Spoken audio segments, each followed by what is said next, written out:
Good morning. Welcome back to 5 Minutes in the Word. I hope that you had a refreshing weekend and that you're well rested.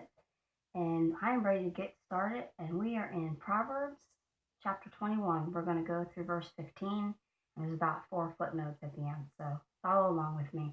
The king's heart is like a stream of water directed by the Lord. He turns it wherever he pleases. People may think they are doing what is right, but the Lord examines the heart. The Lord is more pleased when we do what is just and right than when we give him sacrifices. That's our first footnote. It says sacrifices are not bribes to make God overlook our character faults. If our personal and business dealings are not characterized by justice, no amount of generosity when the offering plate is passed will make up for it. So I think that says a pretty profound statement. Don't think you can bribe God because you can't. He knows your heart. Okay, so verse 4, haughty eyes, a proud heart, and evil actions are all sin. Good planning and hard work lead to prosperity, but hasty shortcuts lead to poverty. And that's our next footnote. And it says, faithful completion of one's work is a great accomplishment. Being a diligent worker does not come naturally to some people. It is a result of strong character. Don't look for shortcuts that result in inefficiency. Work hard as if in the service of God.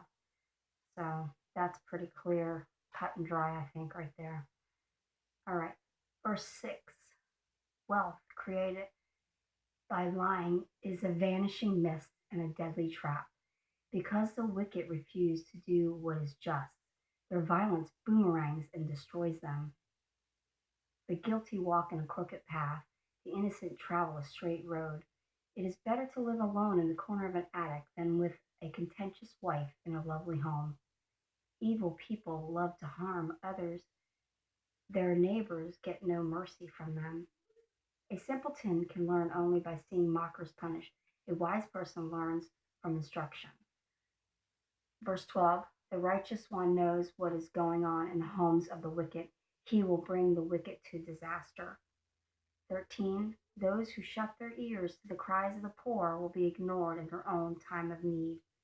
So we have footnotes for verses 11, 12, and 13. It is usually better to learn from the mistake of others than from our own. We can do this by listening to their advice. Take counsel from others instead of plunging ahead and learning the hard way.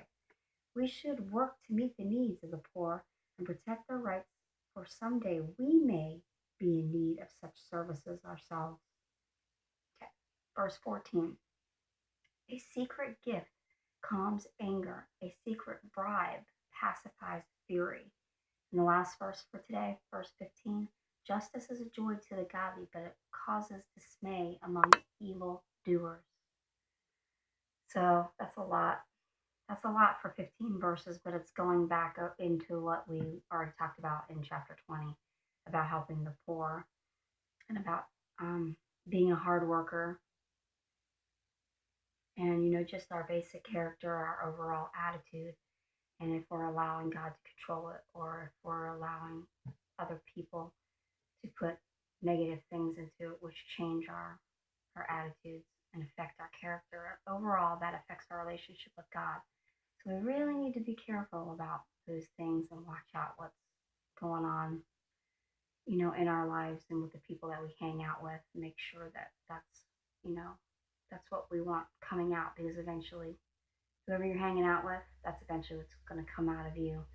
Um, it's hard to hang with people and not become what they are. We can be an influence, but up until a certain point, then we have to make a choice whether or not we can continue that way.